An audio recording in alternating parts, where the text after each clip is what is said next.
बिस्मिल्लाहिर्रहमानिर्रहीम अस्सलाम वालेकुम नाज़रीन। यूके वीज़ा रिफ्यूज़ल को समझना एक आर्ट है और रिफ्यूज़ल के बाद दोबारा वीज़ा हासिल करना एक हुनर है। ये हुनर आज मैं आपको इस वीडियो में सिखाने जा रहा हूँ। अगर आपके डॉक्यूमेंट्स पूरे हैं और वीज़ा रिक्वायरमेंट को पूरा कर रहे हैं तो यूके जाने से, यूके का विज़िट वीज़ा हासिल करने से आपको कोई नहीं रोक सकता। बराए करम वीडियो को पूरा देखें। यूके वीज़ा रिफ्यूज़ल से बचना कैसे है, और अगर खुदा न खास्ता वीज़ा रिफ्यूज़ हो भी जाए तो फिर दोबारा गारंटी वीज़ा हासिल कैसे करना है, ये आज इस वीडियो में मैंने आपको बयान करना है। तो एज़ यूजुअल रिक्वेस्ट कि अगर आप यहाँ तक आ ही गए हैं तो काइंडली वीडियो को लाइक और शेयर ज़रूर कर दीजिएगा और अपने फ्रेंड्स और फैमिली में सेंड कर दीजिएगा। बेशक आप चैनल सब्सक्राइब ना करें। दूसरी रिक्वेस्ट, व्हाट्सएप पर मुझसे सिर्फ वो लोग रब्ता करें जो मुझसे पेड कॉल सर्विस लेना चाहते हैं। एक छोटी सी आधे घंटे की कॉल होती है। हम बहुत नॉर्मल चार्जेस लेते हैं, ज़्यादा चार्जेस नहीं लेते। आप हमें व्हाट्सएप पर सिर्फ पेड कॉल सेशन बुक कर सकते हैं। अगर इसके अलावा कोई आपको डिफरेंट सर्विस चाहिए, कोई डॉक्यूमेंट तैयार करवाना है, visa cover letter, travel plan या कोई और दीगर सर्विस चाहिए, तो वो एक सेपरेट सर्विस होगी, वो भी पेड होगी, लेकिन उसके लिए भी आप हमसे व्हाट्सएप पर रब्ता कर सकते हैं। तो जी बग़ैर वक्त ज़ाया किए जी वीडियो को स्टार्ट करते हैं। देखिए नाज़रीन, समझ लें बातों को। वीज़ा रिफ्यूज़ल में 2 से 3 पॉइंट जो होते हैं बड़े अहम होते हैं। सबसे पहला पॉइंट मैं आपको ये बता दूं कि आपके डॉक्यूमेंट सारे पूरे, आपने सारी रिक्वायरमेंट्स को फुलफ़िल किया और डॉक्यूमेंट की अच्छी सिलेक्शन की अपनी वीज़ा एप्लीकेशन में, फिर भी आपका वीज़ा जो है रिजेक्ट हो गया। अब ये जो वीज़ा आपका रिजेक्ट हुआ है ना, इसमें आपका कसूर नहीं है। ये कसूर आप ब्रिटिश हाई कमीशन यानी कि एम्बेसी का होगा। अच्छा जी, एक तो ये चीज़ हो गई, ये आपने इसको याद रखना है, गौर करना है। अच्छा जी, अब मैं दूसरा पॉइंट बता दूं कि जी दूसरा रिफ्यूज़ल ऐसा होता है जिसमें गलती जो होती है वो आपकी होती है। जैसे आपने कोई डॉक्यूमेंट, आपसे कोई मिसमैच हो गया, नंबर वन। दूसरा, वीज़ा कवर लेटर में उस पॉइंट को और दीगर चीज़ों का नैरेटिव आपने अच्छे तरीके से नहीं बनाया। कुछ लोगों को तो कवर लेटर लिखना ही नहीं आता और कुछ लोग तो इसको समझते ही कुछ नहीं है। मैं दोबारा बता दूं, वीज़ा कवर लेटर, जिसको हम कवर लेटर भी कहते हैं, जिसको हम स्टेटमेंट ऑफ पर्पस भी कहते हैं, ये इतना अहम डॉक्यूमेंट होता है कि आपको इसका अंदाज़ा नहीं है। इस डॉक्यूमेंट के अंदर आपने अपने केस की हर चीज़ को डिटेल हंटिंग करके बताना होता है कीवर्ड्स के ज़रिए, और वीज़ा ऑफिसर आपके वीज़ा कवर लेटर से पॉइंट उठाता है और उसका जो आपने नैरेटिव बनाया होता है, फिर उस बेस पर वो डिसाइड करता है कि इसकी एप्लीकेशन को फर्दर चेक करना है कि नहीं करना, कि वीज़ा ग्रांट करना है कि नहीं करना। तो ये चीज़ आपने ज़हन में रखनी है। दूसरा जो रिफ्यूज़ल होता है आपकी वजह से होता है। अच्छा जी, तीसरा रिफ्यूज़ल मैं आपको बता दूं कि एम्बेसी ने ऐसे पॉइंट्स पर आपका वीज़ा रिफ्यूज़ कर दिया जो आपने पहले से ऑलरेडी अपने कवर लेटर में या अपनी एप्लीकेशन के डॉक्यूमेंट्स में मेंशन किए होते हैं। अच्छा जी, इस पर भी डिटेल से बात करते हैं। पहले मैं आपको ये बता दूं कि व्यूवर्स, यूके का वीज़ा, यूके उन ममालिक में आता है जो आपको फ्रेश पासपोर्ट पर आपको जो है वीज़ा अवार्ड करता है। यूके के वीज़ा में ट्रैवल हिस्ट्री इतनी ज़्यादा मैटर नहीं करती, या मैं कहूँ कि मैटर ही नहीं करती तो ये गलत नहीं होगा। लेकिन जो आपके फाइनेंशियल्स हैं, जो आप दिखा रहे हैं, उसकी जस्टिफिकेशन आपने लाजमी देनी है हर सूरत। मतलब कि आपका पैसा जो जहाँ से आ रहा है, आप कैसे कमा रहे हैं, ये आपने लाजमी बताना है। अच्छा व्यूवर्स, अब मैं आपको 3 और अहम चीज़ें बताने जा रहा हूँ जो कि यूके के वीज़ा में बड़ी अहम होती हैं। ये आप ज़रा नोट कर लें। जब आपने यूके का वीज़ा अप्लाई करना है तो इन 3 चीज़ों पर बहुत ज़्यादा फोकस करना है।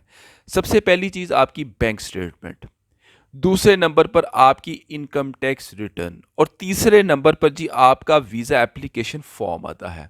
अब मैं थोड़ी सी यहाँ पर बैंक स्टेटमेंट के बारे में बता दूँ कि अगर बैंक स्टेटमेंट में आप मंथली अपनी इनकम, चाहे बिजनेस से आ रही है या जॉब से आ रही है, 2 लाख रुपए शो कर रहे हैं, मिसाल दे रहा हूँ, और वीज़ा फॉर्म में आप 1 लाख रुपए अपनी मंथली इनकम लिख रहे हैं, और उसके बाद जो टैक्स रिटर्न जो है, टैक्स रिटर्न में आपकी सालाना इनकम जो है, सालाना इनकम 4, 5 या 6 लाख है, तो ये मिसमैचिंग है।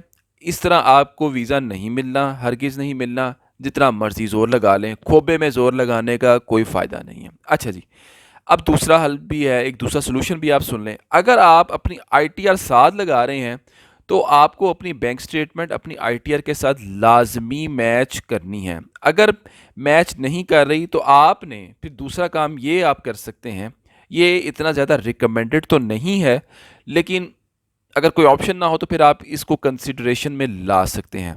آپ یہ کر سکتے ہیں کہ آپ اپنی بینک سٹیٹمنٹ کی بیس پر اپنے کنسلٹنٹ یا اکاؤنٹنٹ سے مشورہ کر کے ایک اپروکسیمیٹلی منتھلی یا اینول انکم سیٹ کر سکتے ہیں اپنی بینک سٹیٹمنٹ کے بہاف پر.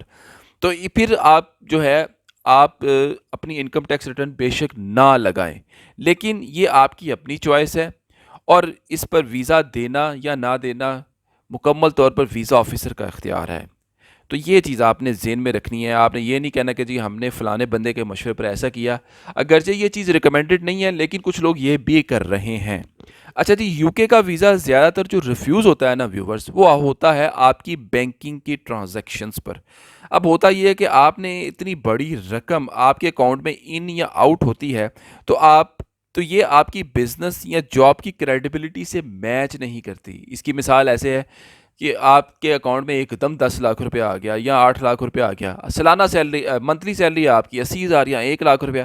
تو یہ ذرا آپ کی کریڈیبلٹی کو ڈاؤٹ ہوتا ہے وہ ویزا آفیسر کو، یار یہ لاکھ روپیہ سیلری کما رہا ہے، اس کے اکاؤنٹ میں 10 لاکھ کیسے آ گیا. تو پھر آپ کو بڑے زیادہ پروفز دینے ہوں گے اس 10 لاکھ کی جسٹیفیکیشن کے لیے، اور وہ پروف پھر اوتھینٹک ہونے چاہیے. وہ یہ نہ ہو کہ آپ اس کو بنانا شروع کر دیں.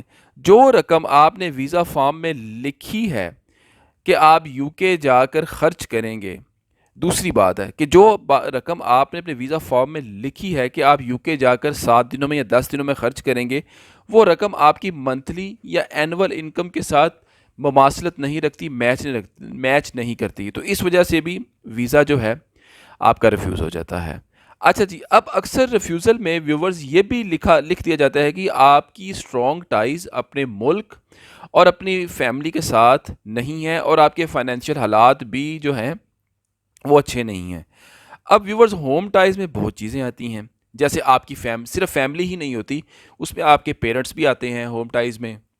سوشل ٹائز میں آپ ہوم اور سوشل ٹائز میں آپ کی پراپرٹی بھی آتی ہے، آپ کی جاب بھی آتی ہے، آپ کا بزنس بھی آتا ہے، آپ کے ایسٹس بھی آتے ہیں. یہ سب کچھ ڈیپینڈ کرتا ہے، دوبارہ سن لیجئے گا، یہ سب کچھ ڈیپینڈ کرتا ہے کہ آپ ان چیزوں کا اپنے ویزا کور لیٹر میں نیریٹو کیسے بناتے ہیں، کیسے لکھتے ہیں، اور ڈاکومنٹ کے ساتھ اس کی اٹیچمنٹ یا مماثلت یا کمپیٹیبلٹی جس کو کہتے ہیں وہ کیسے جوڑتے ہیں. تو وہی بات آ گئی نا آپ کا کور لیٹر. تو اس میں یہ کور لیٹر ہے آپ کا. اچھا، اب اگر آپ کا ریفیوزل اس بیس پر ہو، مثال دے رہا ہوں کہ جی you have no dependents at back home so I have a doubt. اب اگر پیچھے آپ کے ڈیپینڈنٹ جیسے آپ کے بھائی بھی ہے، بہن بھی ہے، پیرنٹس بھی ہے، ریلیٹیوز بھی موجود ہوں، اور آپ اپنے ویزا کور لیٹر میں اس طرح کا نیریٹو نہ بنائیں کہ جی آپ کے پاس یہ چیزیں نہیں ہیں، اور آپ ان کا ذکر ہی نہ کریں اور یہ چیزیں آپ کے پاس ہوں، تو پھر غلطی آپ کی ہے، اس میں ویزا آفیسر کی غلطی نہیں ہے، کیونکہ آپ نے کور لیٹر میں نیریٹو ہی نہیں بنایا. اگر ریفیوزل یہ آئے کہ آپ پاکستان چھوڑ کر جب جاؤ گے یو کے تو واپس نہیں آؤ گے، اور پیچھے آپ کی فیملی اور ریلیٹیوز ہوں، بزنس ہو، جاب ہو، تو ایسے ریفیوزل میں آپ کا فوری طور پر ری اپلائی کرنا بنتا ہے، یا آپ پری ایکشن پروٹوکول بھی کر سکتے ہیں. میں آپ کو ہائیلی ریکمینڈ کروں گا. میں نے اس طرح کے کئی کیسز جو ہیں ان کے جب ویزا ریفیوز ہوئے تو انہوں نے مجھ سے رابطہ کیا، تو میں نے ان کا ویزا کور لیٹر میں ان کا اچھا نیریٹو بنایا، اور کچھ لوگوں کی پری ایکشن پروٹوکول کی پلی بڑی زبردست طریقے سے پلی لیٹر جو ہے وہ تیار کیا، اور لوگوں کو ہے جی دوبارہ ویزاز گرانٹ ہوئے ہیں. تو یہ چیزیں جو ہیں یہ آپ نے مد نظر رکھنی ہے کہ اس طرح کے کون سے ریفیوزل میں آپ کو ری اپلائی یا پری ایکشن پروٹوکول کرنا ہے اور کس میں نہیں بنتا. دیکھیں، رسک لینا پڑتا ہے، پیسے آپ کو لگانے پڑتے ہیں، ٹرسٹ کرنا پڑتا ہے دوسروں پر، پھر جا کے جو ہے کچھ نتیجہ یا رزلٹ سامنے آتا ہے. تو قصہ مختصر، اگر آپ کا visa refuse family tie, home ties, social ties یا اکنامک بیک گراؤنڈ پر ہوا ہے تو آپ دوبارہ ویزا اپلائی کر سکتے ہیں، اور اگر بشرط یہ کہ آپ ان چیزوں کے پروف سالڈز دے سکیں. تو ویڈیو کو زیادہ سے زیادہ لائک اور شیئر کیجیے گا. اب تک کے لیے اتنا ہی، بہت شکریہ، اللہ حافظ.